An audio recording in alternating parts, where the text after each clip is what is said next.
हमारे दरमियान निशा मिर्ज़ा साहिबा हैं और पेशे से डॉक्टर हैं। और कमाल ये है कि बहुत कम उम्र में इन्होंने जो है वो MBBS की तालीम हासिल की है और डॉक्टर बनी हैं। और कलकत्ते में नसीहत इनका ताल्लुक रिपन स्ट्रीट से है और ये यही रहती हैं और चितरंजन में इस वक्त हॉस्पिटल में ये अटैच है और वहाँ वो काम अंजाम दे रही हैं। और सबसे बड़ी बात इनकी खूबी ये है कि ये अहले तशा से हैं और ये मजलिसों में बराबर शरीक होती हैं। तो पेशे से डॉक्टर होने के बाद भी ये मजलिसों से अटैच रहना ये बहुत बड़ी बात है। और हम समझते हैं कि जो हमारे सामीन हैं, हमारे नाज़रीन होंगे, बिल्कुल इनसे महजूज होंगे। आइए हम इनसे गुफ्तगू करते हैं और इनसे इन्हीं के बारे में मालूम करते हैं कि इन्होंने मुख्तसर तौर पे कि इन्होंने किस तरह से ये MBBS की डिग्री हासिल की और इनकी कितनी सहूलतें इन्हें हुई। और निशा मिर्ज़ा साहिबा आपसे चाहते हैं कि मुख्तसर से अपना तारुफ पेश करें। अस्सलाम वालेकुम सबको।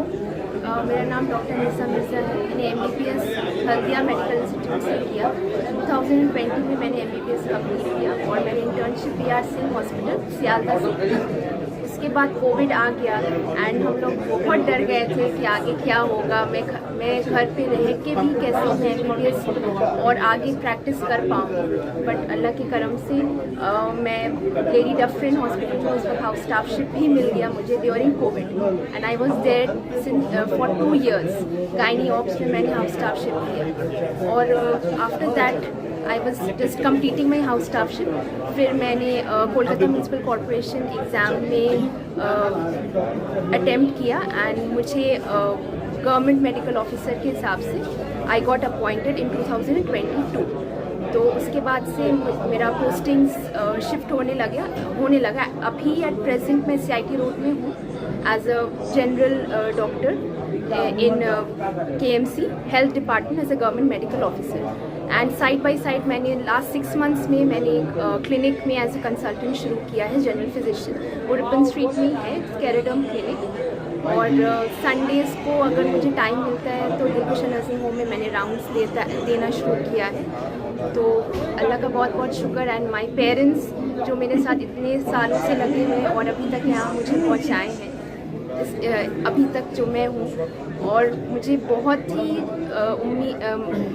उम्मीद है कि मेरे जूनियर्स भी मुझसे अच्छा कुछ करेंगे एंड मैं जितना हेल्प करना चाहती हूँ उनका हेल्प करूँगी।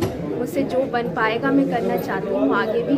और मोहम्मदिया एजुकेशन सोसाइटी में आज फर्स्ट टाइम में and I was very very please to see so many people जो मुझसे अच्छे हैं और जूनियर्स जो और आगे बढ़ना चाहें, मैं उन्हें बेस्ट विशेस देती हूँ। And thank you Mohammadia education society for calling me here and felicitating. Thank you. बिल्कुल बहुत अच्छी है बात है, लेकिन हम ये चाहते हैं कि आपकी वालिदैन जो पेरेंट्स थे उन्होंने कहाँ तक आपका साथ दिया, क्योंकि जाहिर सी बात है कि आप घर की तनहा वो औलाद हैं या और भी हैं? नहीं, मैं सिंगल चाइल्ड। तो हम ये चाहते हैं कि आपके साथ जाहिर सी बात है लड़की थी, लेकिन उनके सिलसिले में आपके वालिदैन ने कहाँ तक साथ दिया? बहुत।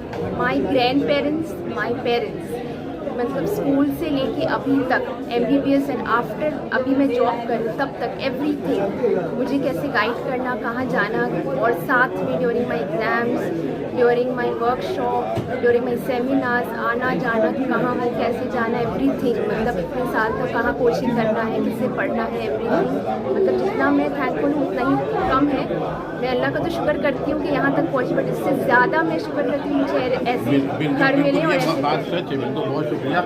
लेकिन हम ये जानना चाहते हैं कि कलकत्ता शहर में तशा में हमें शायद हमारी नॉलेज जहाँ तक है कि आप और ये 1-2 और स्टूडेंट होंगे जो इस मेडिकल की तरफ आए। आखिर ये मेडिकल की तरफ पहले तशा क्यों नहीं आए?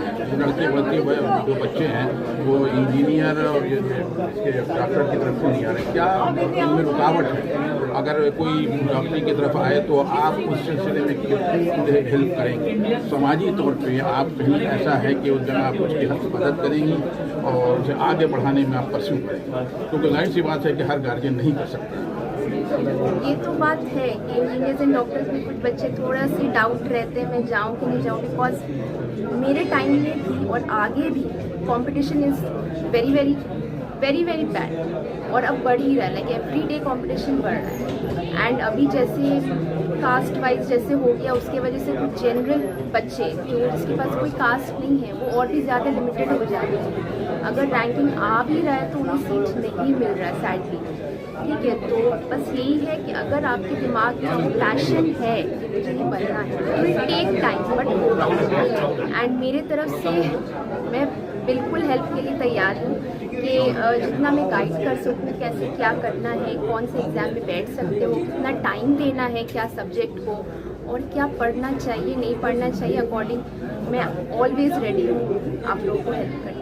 हम ये चाहते हैं कि अगर ज़रूरत पड़ी किसी को, एक तो तालीमी लिहाज से बच्चों को, दूसरे ये समाजी लिहाज से बहुत से ऐसे मरीज़ हैं, उम्र दराज हैं या ऐसे हो, तो उन दोनों के सिलसिले में आप बताइए कि आप कहाँ पर उनसे कंसल्ट कीजिएगा या आपका कोई कॉन्टैक्ट नंबर है जो वो आपसे कॉन्टैक्ट करें और फौरी तौर पर आप उन्हें हेल्प करें। देखिए, मेरा every day like Monday to Saturday मैं Kolkata municipal corporation health department free of cost government organisation, अभी तो मैं CIT बोर्ड में पोस्टेड हूँ, तो वहाँ लाइक एवरी बोर्ड अकॉर्डिंग एक हेल्थ सेंटर होता है, वो उसको बोलते हैं अर्बन प्राइमरी हेल्थ सेंटर।